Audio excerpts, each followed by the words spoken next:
So we're going to do what I would consider some review, but coming back into a new subject, it's good to sharpen these skills. And before we do what I want us to do, which is dive into solving some equations with maybe some different steps. I want you to understand something really important, and that has to do with this symbol equals. Equals means that one side is equal to the other.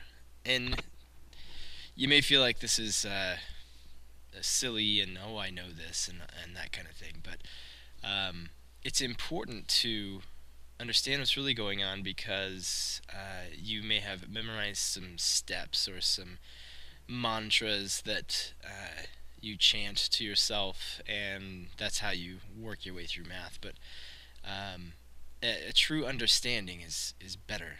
I think it's essential.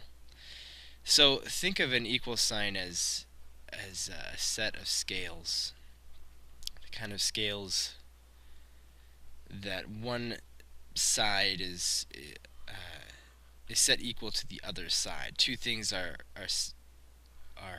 of equal weight to each other. Not the kind where it says this is 3 pounds or something, right? And the way these work is there's like a tray on one side and a tray on the other side, right? And you put stuff here and you put stuff here. So you put this here, and you put something else over here, and the scale doesn't move. There would be this indicator needle pointing down, right? And if it tipped one way or the other, this needle would move back and forth. So if it's straight up and down, that means they're equal. Um, Now, if let's say there are these three little marbles here or something like that on both sides, if I were to take the three marbles away from this side, if that's all I did, then this side would go down. And vice versa. If I did it over here, this side would go down. So if I want them to stay equal, but I want to start changing each side a little bit, then I need to do the same thing on both sides. That's where that comes from, not just because we made it up as mathematicians, on a piece of paper one day and said, let's just have it so that when you do something to one side of an equation, you do the same thing to the other side. It's not decided on. It just makes sense. Okay? It just is the way it is. So if I take away these three things, I need to take away the equivalent on the other side. Okay?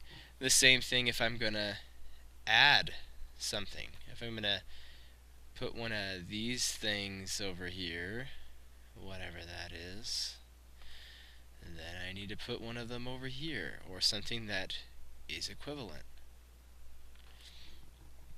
Okay? Here's another one.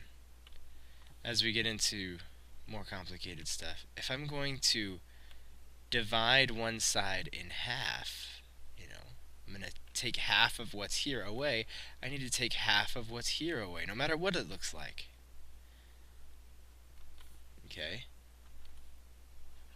So half of that's gone, I better take away half of this so it's still equal, and that's the point of an equation, is to keep it equal.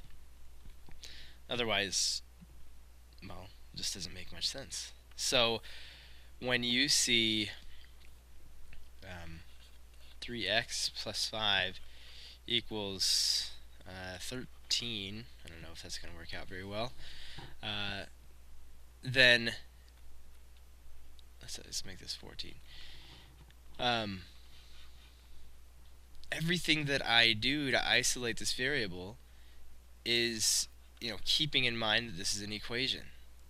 So what I want to do is get to find out what is x. It's to say in the end x is something. And to do that, I want to,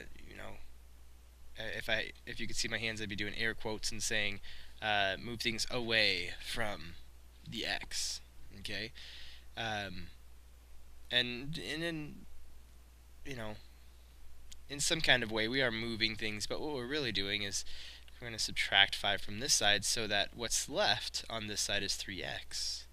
And since we subtracted 5 from here, we're going to subtract 5 from here in order to keep everything balanced. That would be a 9. Okay. Now I know 3 of the x's that I want to know.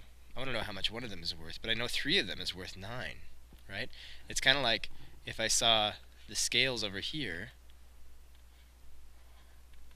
let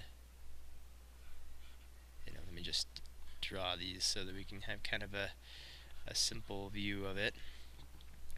These are the scales, they're balanced, and over here I have, say, 3 of these round guys. I don't know what they are exactly, but I do know that they're balanced with 9 of these. Let's say that they were cubes over here, they're just stacked up. Okay? Well, I know that 3 of these is the same as 9 of these, but I only want one of these by itself. Okay?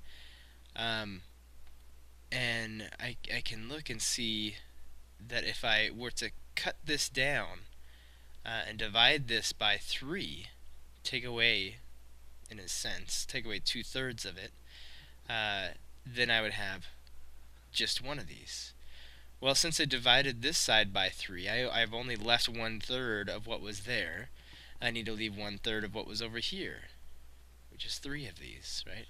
So I divide this by 3, divide this by 3, and x is 3. Okay, so think of it as a scales, a set of scales that's one side is equal to the other, and that's why you're doing the same thing on both sides.